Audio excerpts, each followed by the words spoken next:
Okay, Shalom, hello, and welcome to the digital edition of the Jerusalem Writers Festival in Mishkenot Sha'anim. Hi, everybody. My name is Gili Izikovich. I'm the host of this intriguing meeting about to start, and let me introduce our two participants who have more in common than they think. Tom Perota, right here, is an American writer. He wrote 7 novels. 4 of them were adapted into movies or TV shows. The last TV show was aired last autumn, called Mrs. Fletcher, and he's also the person behind The Leftovers, one of the most acclaimed TV shows in the, I think, last decade. And let me say hi, Tom. Hi, Gili. Hi, Etgar. And hello to Etgar Keret. Etgar is one of Israel's most known writers and most beloved writers. He wrote and published 15 books of short stories, comics, the children's books. He's one of Israel's known and most beloved screenwriters and directors. He won the Golden Camera Award in Cannes for his movie Jellyfish. And his last, sorry? With my wife. With his wife Shira, and also with Shira, you made your last TV project called The Middleman, המתווך in Hebrew, that was aired recently in Arte. So this meeting is under the headline of the responsible adult, and you too have been for a while the responsible adult in creating amazing works in literature and television and movies. So I would like to start, if I may, with Tom asking you about The Leftovers. And through that, we'll assemble to Etgar as well. But The Leftovers talks about a world, a post-apocalyptic world, after 2% of the world population just vanishing. And I think today is the first time that we are on a post-traumatic situation or traumatic situation due to the COVID-19 plague. And I'm wondering, I would like to ask the both of you, how does the actual events affect culture and affect writing, and what are we about to see in, let's say, 2 to 10 years in television and in literature?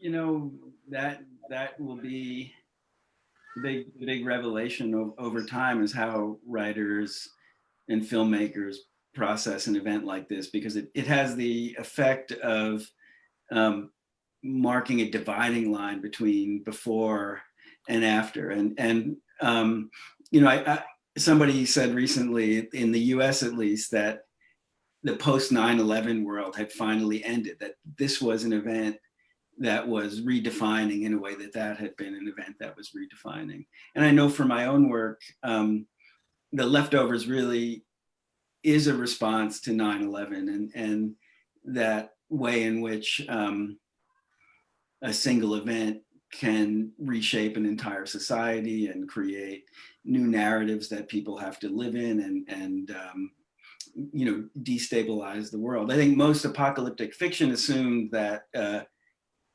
you know, the event would decimate humanity and there'd only be a few people left. But I think what some of these events like 9/11 and COVID-19 are showing is that even a very, I mean, it's a huge event, but in terms of its mortality, and a lot of people are unaffected personally, and yet I think the whole social and political system will be changed, transformed, and I think it will take quite a bit of time. You know, we want to think there's a cause and there's an effect and they're immediate, but they actually take place over a long period of time with all kinds of unintended consequences. So we're in the realm of unintended consequences now. Your last book, תקלה בקצה הגלקסיה, translated into Fly Already in English.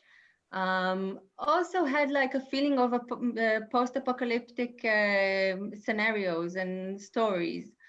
And I'm interested in what makes an author be so interested in what would come after, what would come later. Was there any specific event causing you to write about those things?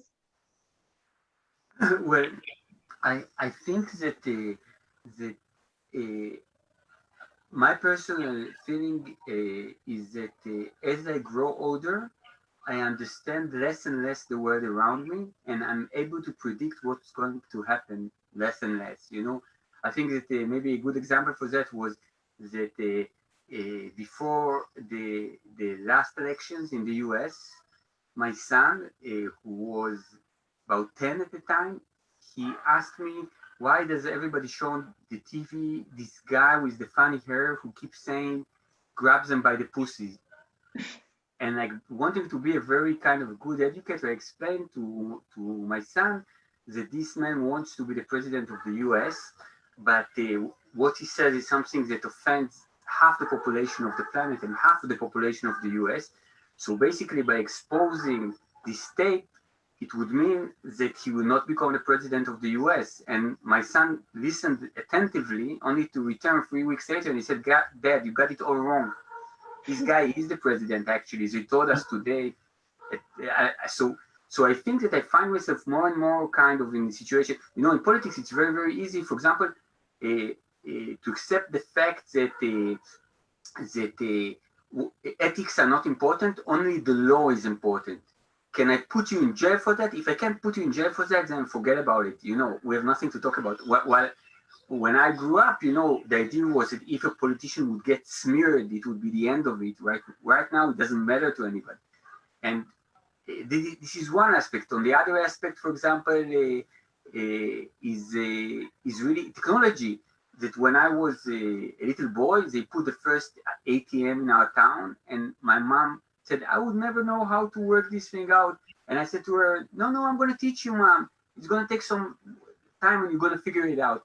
And once she figured it out, you know, for the next 40 years, she would go to this ATM and use it and it would be the same. While we live in a world where by the time you learn how to work an app, there's already a better app. So my son, when he learns apps, he learns them in such a way that kind of, he knows they're not going to stay there forever. He learns how to handle them well enough so in a year time he can change that. So I think that the major feeling that was in this collection of books is this idea of kind of losing this kind of comfortable feeling that you know what's going to come ahead. It's like, you know, it's like when you used to watch those TV series and you knew by episode 2 how the season is going to end and it would relax you because you knew that the bad guy is going to get it. And now the world is much more complex than that. And I think that I wanted to write both about this anxiety and also about some kind of a feeling of loneliness that this new reality creates. And I think that anxiety and loneliness are actually things that you can find also in coronavirus time. So I think in this sense, a little bit like the leftovers, I think it talked about this phenomena even before this phenomena existed. So can I ask you, how does the corona situation finds you and how does it affect, if at all, about your writing?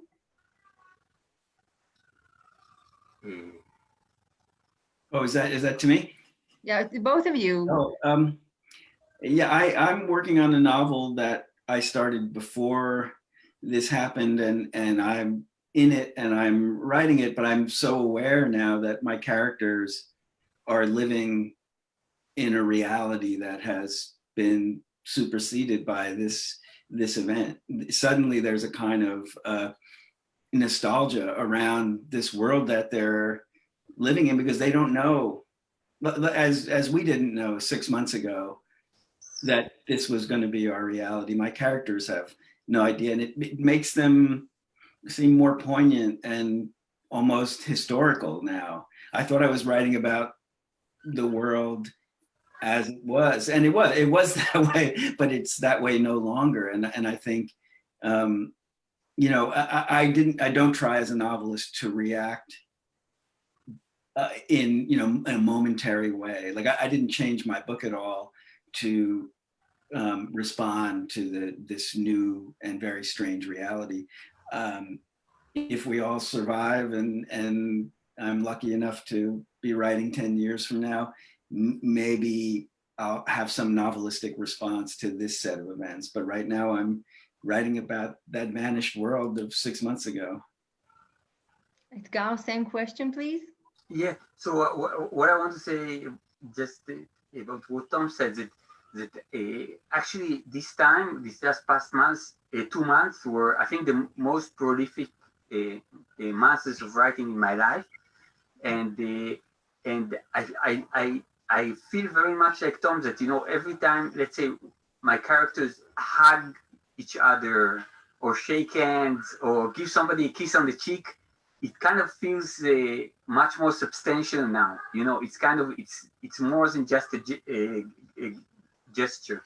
But what I want to say is that the thing that I find totally inspiring that it has to do with the way that I write, which is many times very allegorical and not realistic, is that I think that the attempt in writing is basically to reach some kind of authenticity. And the way that you reach authenticity is by breaking the force of inertia.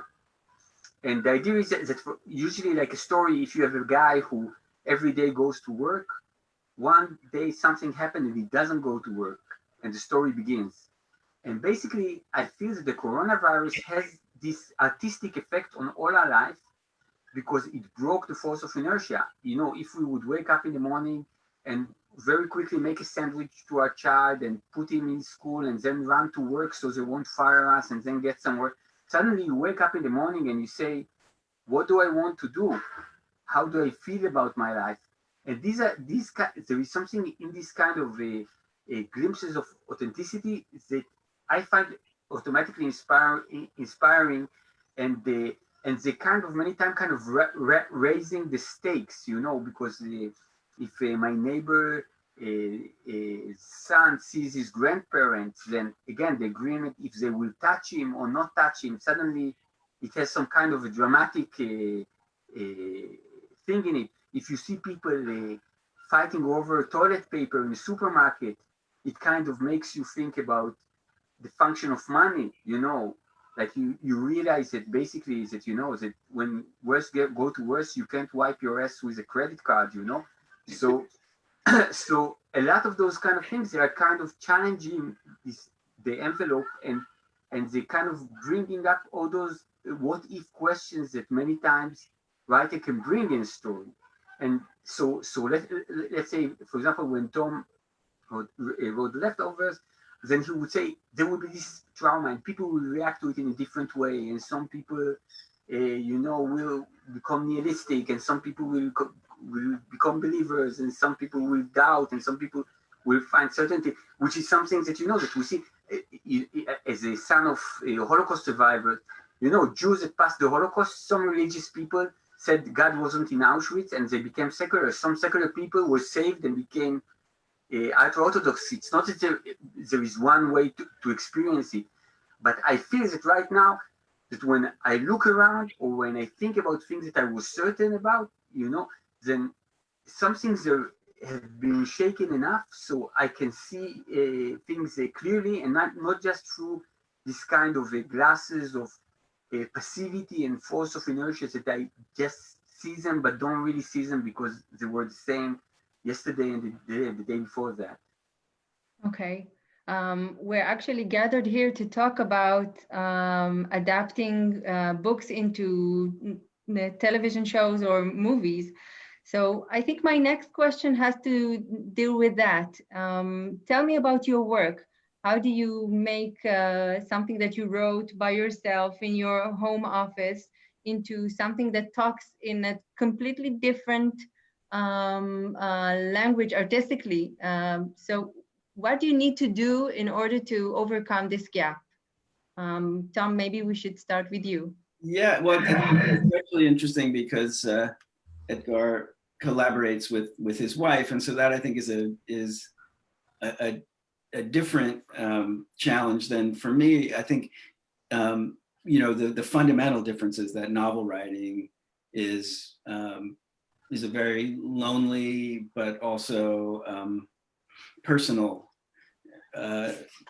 art, and I get to make every choice, and the book reflects me in a very profound way, and it also reveals my limitations. It operates within the space that I can operate in.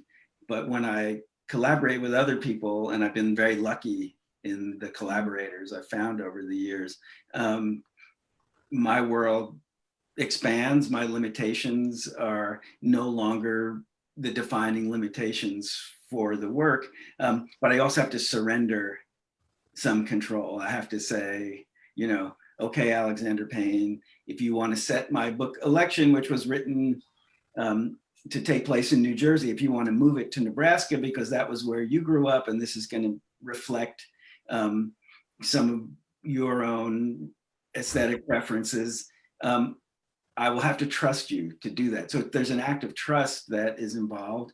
And certainly The Leftovers, I think, was the most interesting in that sense, because I was in the writer's room with Damon Lindelof, and we were, in a sense, over 3 years, 3 seasons, learning to share this thing that was my own. And as a result, it got much bigger and more, much bigger, wilder, mythic. It just reflected a lot of Damon's interests and abilities. And I think that, in that act of surrendering and sharing, I did see my work transformed in this way that I could never have done on my own. And it was, was a really interesting and complicated process. But in the end, I'm just so proud of what we made together and the way in which this personal story for me became, our story, and not just me and Damon, but all the other writers and actors and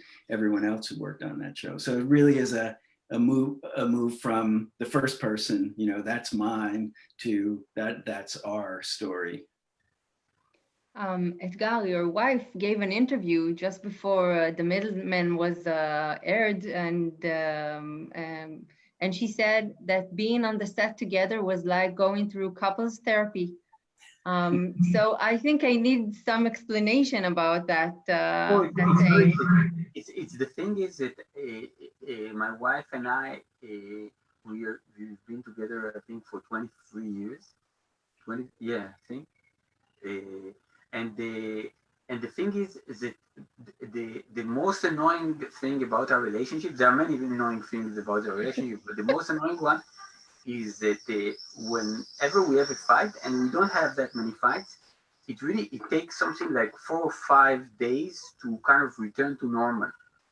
It's basically like everybody's trying to understand if it's okay, can we hug now, can we kiss, are we still angry? And it's a very, very slow process. And when you work on a set and you have a fight, you have to resolve it very quickly and return to point zero. So basically, it's like, okay, we have 10 minutes, I'm sorry I said that, you shouldn't have pushed me, you don't agree, okay, let's agree.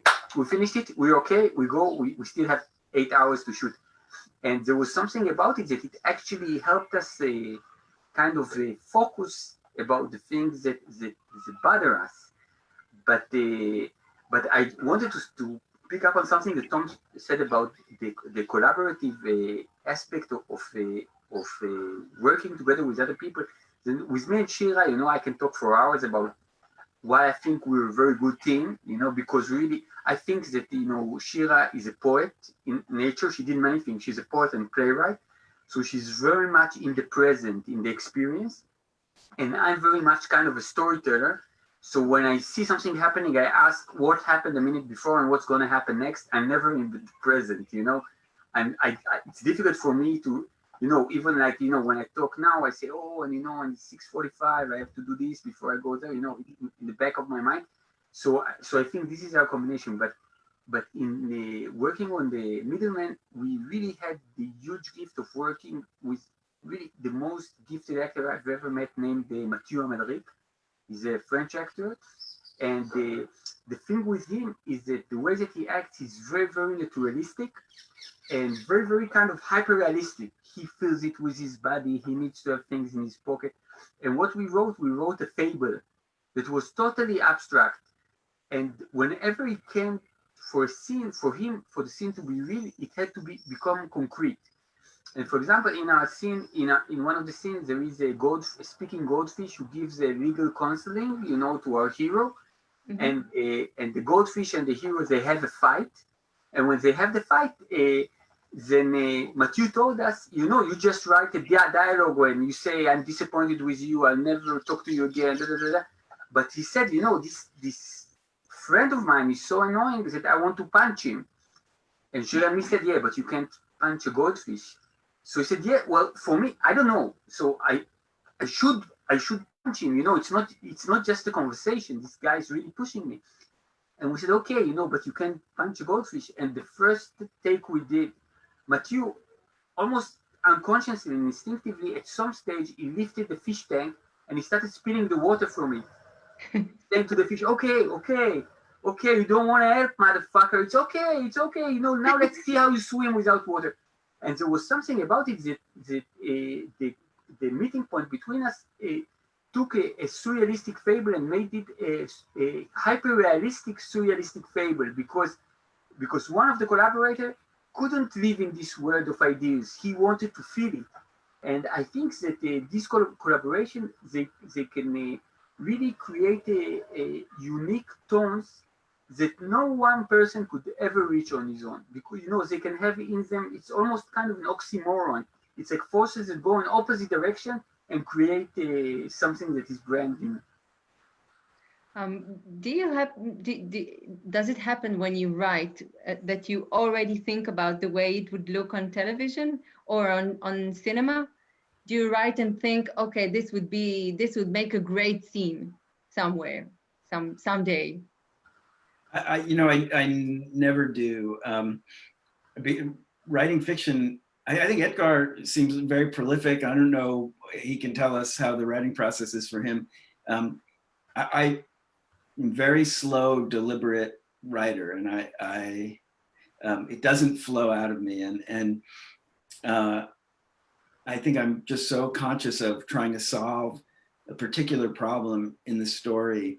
And what I love about it is it takes everything I have to get it onto the page, and it does me no good to think beyond the page and how I'm going to solve the problem that I'm dealing with in telling the story that I want to tell. And as we're just saying, in any case, translating the story to a different medium involves collaboration, and it just becomes a whole separate other thing. So, and one of the things I have noticed for myself is since I have started working more as a screenwriter and working more in film, it's actually made my literary work more literary. I'm very much aware of the tools that are available to me as a worker in language that aren't available to me when I work with a camera. So I can go deep into what way? What's that? In what way? Can you elaborate? Yes, especially going deep into a character's mind. I can have a long inner monologue. I can track their thoughts. I can bring in memories. I can move in time. There are just so many things that a novelist can do very effortlessly that are very difficult to do. Like to move between past and present in film can be very clumsy. It raises lots and lots of challenges. Imagine every time you say, okay, here's a grown woman and she's thinking about herself as a child. Well, in language, that's very simple. But in terms of making that real on film, you need to find a child who looks something like the actor that you have. I think things like that become artificial and difficult. And you have to, if you're going to film something from 20 years ago, you have to make sure that all the period details in frame, reflect the world of 20 years ago. It's just so much easier to deal with memory and thought on the page. And I found that I go to that more often when I'm writing fiction now. I think my earlier fiction was maybe more cinematic and more superficial. And I think now, having worked in film, I'm much more aware of the literary tools that are available to me. It's like when your characters are hugging in a story now. You know, you've learned to appreciate it. Yeah, absolutely. Yes, but if we can talk about, let's say, Mrs. Fletcher, that is your last work, both in prose and both in television. And that was the first time that you became the showrunner for the adaptation. And I kept thinking about, okay, so when you wrote this, you wrote a story about an almost middle-aged woman saying goodbye to her only child going to college and having to reinvent herself and finding out eventually that life is even nicer and better and can go in greater ways. But you somehow managed to catch the zeitgeist.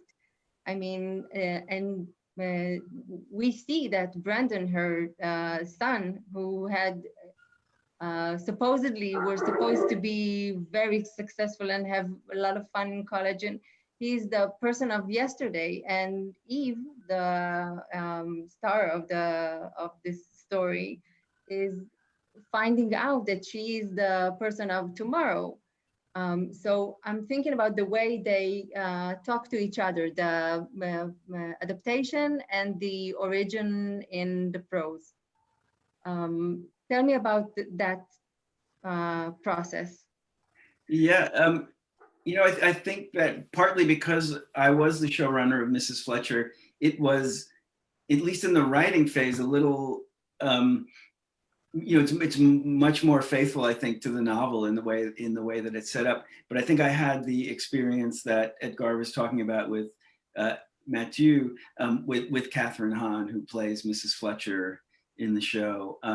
She's such a strong actor, and she goes so deep into the character. And we really had these discussions that came out of this Me Too moment, you know, and there was a question of like, okay, you're a middle-aged man and you're writing about this woman and her sexual awakening after her son goes to college. And I'm seeing her a little bit from the outside. You know, it was very important to Catherine in the novel that she noticed that Mrs. Fletcher is described in the third person, and her son is first person. He's just telling his story straight out. And she was sort of very interested in bringing this kind of first person perspective to Mrs. Fletcher and going deep in there. And as that process went on and we discussed the character more and more, you know, I felt like I was handing over a lot of the vision for the show to Catherine and her version of Mrs. Fletcher, which is slightly different, I think, from the version of Mrs. Fletcher in the book. But she was so real and so vivid. I just felt like at a certain point, it was a kind of an amazing feeling of just saying, I trust you.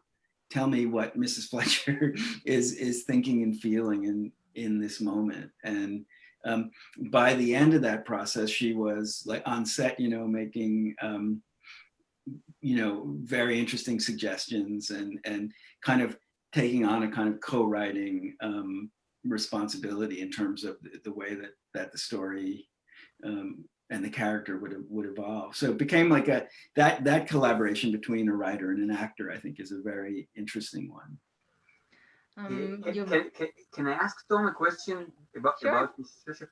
Maybe it's a good place in the conversation to tell our viewers that they can ask questions, and I will try to ask the two of you. So please go. So I want to ask something about the way that humor functions in Mrs. Fletcher.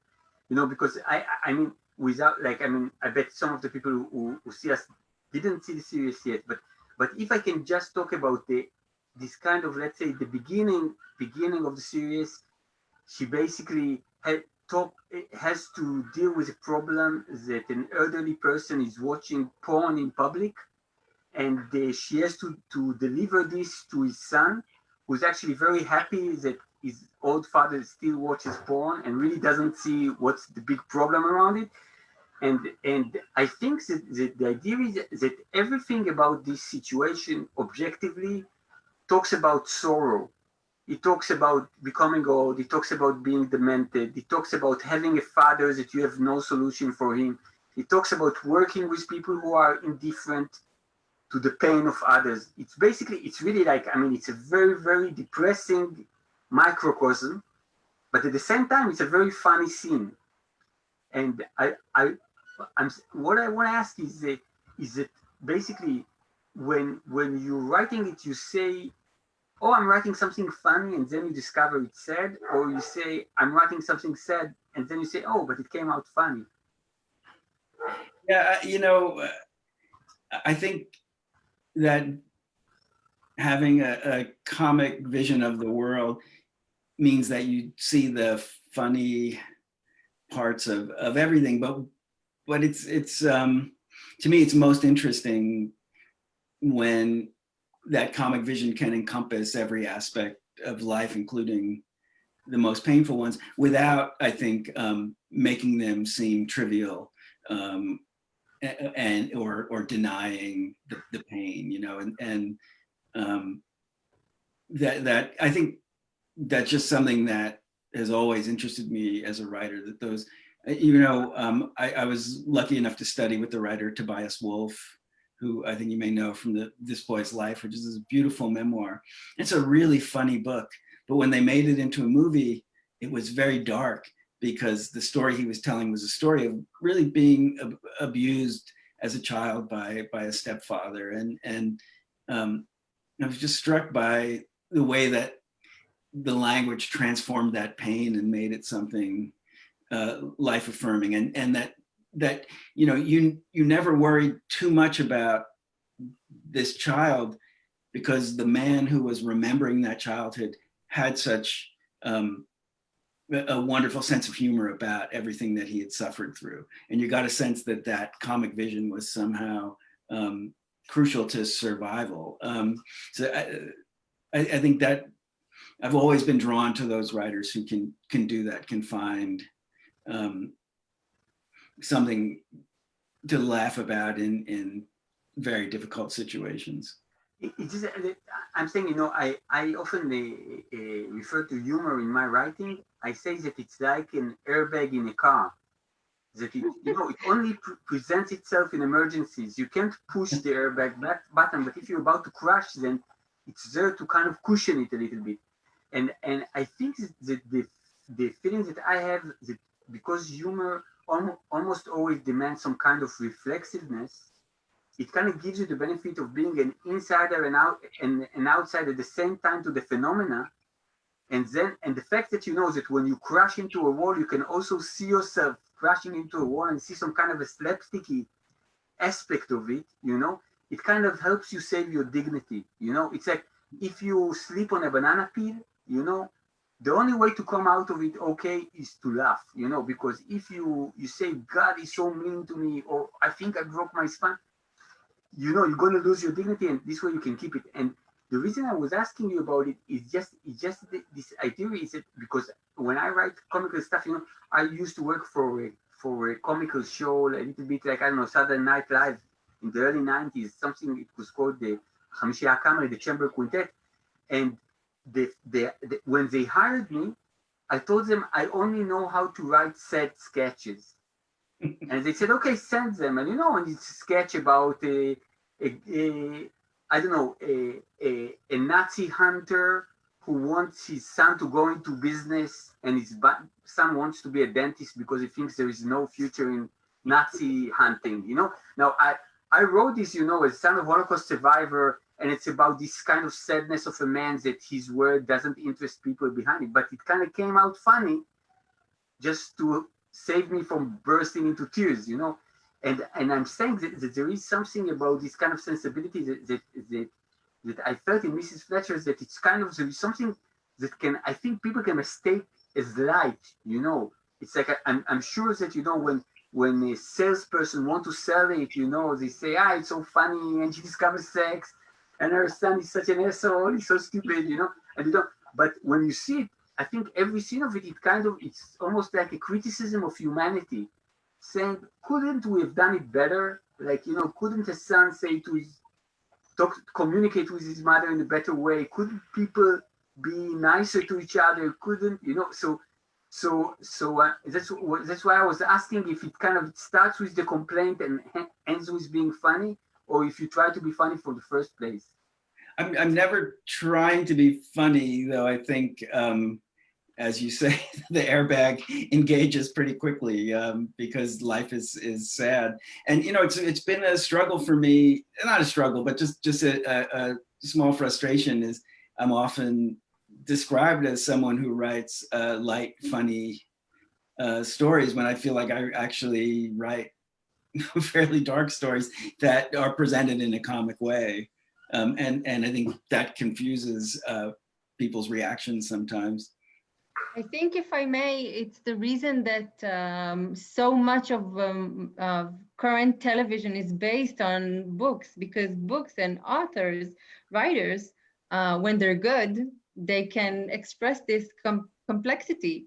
And I think what happened to television is that TV managers or big shots had understand now that the audience at home doesn't want just to fill the time between a commercial break and another. Television can also be something profound and serious experience, which leads me to my next question to both of you. You mentioned earlier Me Too and other big themes that were the thing before this COVID-19 started. Will we still have all those big former themes? Does this go into writing, into the writer's room? Is it still interesting? Yeah, Edgar? Well, again, I think that there is something really with the coronavirus phenomena being so global and so engulfing that right now we can see how people look at the same information and kind of leverage it to opposite direction. Because, for example, one thing about the coronavirus, you say maybe it will end racism because we see that we are all equal in front of the virus. But then you see the president of the US says it's a Chinese invention and those bastards are trying to kill us. And then you say, so maybe it will make racism greater, Big again. Yeah, or some people, for example, say, there's an opportunity here for the environment because we're not flying and everything is okay. And some people say, there is an opportunity here for totalitarian regime because they're monitoring our phone and everybody's accepting it. So I really feel that there is something about this kind of phenomena that more than it's a shape, it's an energy. And this energy can be channeled anywhere we want. I think that this could be a fuse that will make somebody write a series about people who engage in orgies and are nudist and walk naked all the time. And it can send somebody else, writing about a society in which nobody ever touches each other. Because I think that in the end, reality is some kind of this kind of Rorschach stain that, that one can see in it a butterfly and another a piece of crap. It's really what we bring into this deal. And what I feel is that with the coronavirus, like all events that are big enough, it can really send us to opposite direction. And I want to say something about the September 11, because what I think was really, really distinct with September 11, at least for me, September 11, on the 11th of September, not the 11th, sorry, on the 13th of September 2001, my first book came out in the US. And I had a tour. And basically, like, before I got on the first plane, I was supposed to go to 12 different cities. My publicist said to me that he has a nervous breakdown and that frankly he doesn't care about anything else. He's just happy to be alive. and that I shouldn't try to call him because he's disconnecting his phone and going to the mountains, you know. And then I was flying from place to place in empty airplanes, you know, with a flight attendant who were crying. I even heard a pilot offering marriage to a flight attendant in one of my flights. I saw security people force a woman by gunpoint to drink milk that she took from her breast because they thought it was explosive. You know, I saw all those really, really crazy things. And when I landed in LA, I met a producer there, who's actually, it was 20 years ago. Actually, now he's a big producer, but I won't say his name. And he said, okay, now it's very, very easy. You know, I can figure it out. Everybody right now hates Arabs, but we can't make movies in which you kill Arabs. So I say this is time for fantasy because you can always behead a troll and people at home will know it's an Arab. And you know, and after this, you know, Lord of the Rings came and the Troy and all those movies that really or I don't know, I don't know what the number of the people, the Spartan guys, 300 or I don't know. And there were those movies about kind of good against evil, and evil was very, very clear, and it didn't have any ethnicity, so we could hate it, you know, all the way. The same way, by the way, that Lord of the Rings helped people kind of, you know, deal with Second World War and Nazis and stuff in a way even more extreme because it was the dark side. And I feel that this was easy in September 11 because September 11 was not this kind of exterritorial experience. It was a conflict between groups of people who had different set of beliefs, so it was more of the same. And here we have something that is totally different, and in that sense cannot be channeled or interpreted in a simple way. I'm sure that you know that the same producer sitting now, he doesn't say movies are going to be blah blah blah blah blah like this, because he knows that you know that there is something here that opens up more than kind of narrows us into one lane. I don't remember what we were talking about before, but that was an amazing answer. It's called the Edgar effect. You know, by the time I finish, just everybody wants to go to sleep or to pee, but they don't really want to go to sleep.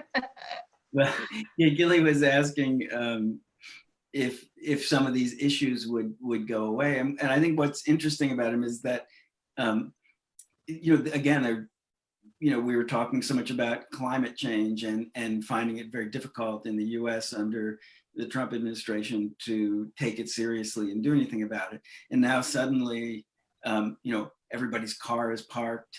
There are no traffic jams. The air is clean. That's obviously not a sustainable position, but it may have taught people that they don't need to go to work every day at the same time. They don't need to drive everywhere.